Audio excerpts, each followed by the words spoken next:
disaster regulation services provided by nature. And over the past decade or so, as many of you may be aware, starting with the Indian Ocean and the Indian Ocean tsunami in 2004, and then Hurricane Katrina, and most recently Hurricane Sandy, there's been a lot of attention and growing appreciation of the role in which natural ecosystems can protect people against coastal hazards, whether they be tsunamis, hurricanes, or cyclones. And one thing we've been really interested in at WCS is how natural systems can be integrated into disaster risk reduction programs across a variety of social, economic, political, and ecological contexts. And so we wanted this group of students, who have been very impressive throughout the semester, to help us think through under what conditions can nature really be a viable source of disaster risk reduction services, and how can natural systems be integrated into disaster risk reduction strategies? And in particular, we're looking at WCS in doing this in a few key sites, and those are Fiji, Indonesia, and Madagascar. So I'll hand it over to the students to tell you what they've learned. Sure. Hello, welcome everybody. My name is Lily. We wanted to start you guys off with some terminology just to get you familiar with what we're talking about. So basically, a hazard is referring to a dangerous natural phenomenon. These are things you can't change. For example, cyclones, tsunamis, large storms, even though we are increasing them. Since you can't change them, they create what you can change, which is risk. So risk is the potential of to do harm to a community. And you can reduce risk by reducing vulnerability and exposure to the hazard zone. And if you can reduce it enough, you can actually avert disasters, which are catastrophic events that go beyond the capability of a community. So this is important because in the last 100 or so years, this map is for 100 years, there's been a large increase in natural disasters worldwide. Part of that is because of demographic shifts. So you see a large number of people moving to urban areas, which are mostly in coastal zones. This is also because of awareness and information about how these disasters are happening worldwide.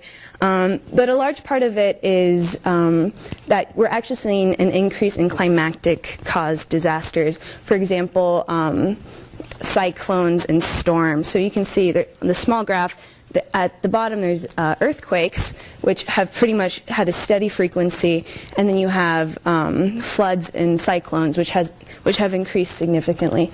So as our professor pointed out, we wanted to compare built versus living infrastructure. So built infrastructure refers to things like levees, dams, seawalls, things that are engineered, that they're expensive, but they're also well tested. But one thing we found is that they don't have very much of adaptability in them, which will be important in the years to come as the likelihood of disasters is expected to increase and be variable.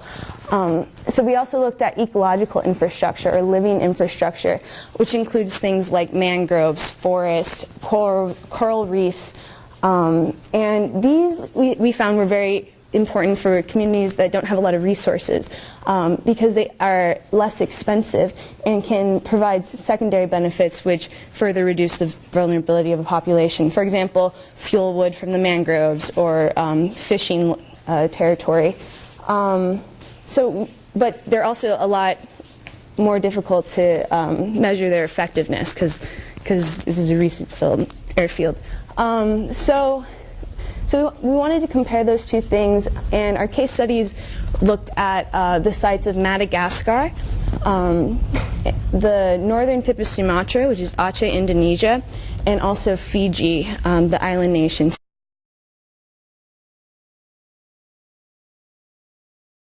All right, so we'll be presenting on Aceh, which, as we said, is the northwesternmost point or province on the island of Sumatra in Indonesia.